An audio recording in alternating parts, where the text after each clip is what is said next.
Logical reasoning question பார்க்கலாம் வாங்க. இப்போ ஃபஸ்ட்டு என்ன கொடுத்துருக்குறாங்க, இந்த காலி பிளேஸில் வந்து இந்த பிளேஸில் என்ன வரும்னு கேட்குறாங்க.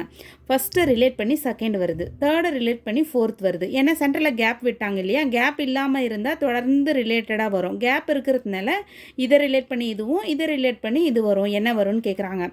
இப்போ பார்த்தீங்களன்னா இது எப்படி செகண்ட் எப்படி வருதுன்னு பார்த்தீங்களன்னா, இது பாருங்கள், இதே மாதிரி நான் ஸ்கொயர் வந்து ட்ரா பண்ணி வச்சுருக்கிறேன்.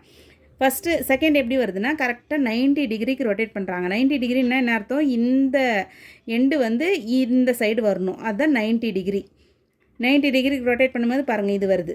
அதே மாதிரி இந்த எண்டு இந்த சைடு வரணும், 90 டிகிரிக்கு ரொட்டேட் பண்ணுங்கள். ரொட்டேட் பண்ணும் போது என்ன வருது ஆன்சர் பாருங்கள், டி ஆன்சர் வருது. டி தான் ஆன்சர். 90 டிகிரிக்கு எப்படி ரொட்டேட் பண்ணால் இந்த மாதிரி கொஞ்சம் கொஞ்சமாக பண்ணால் 90 டிகிரி இல்லை. கரெக்டாக எப்படி 90 டிகிரின்னா என்னது, கரெக்டாக இப்படி ஸ்ட்ரைட்டாக இருக்கணும், அதுதான் 90 டிகிரி. கரெக்டாக இந்த சைடு இப்படி நேராக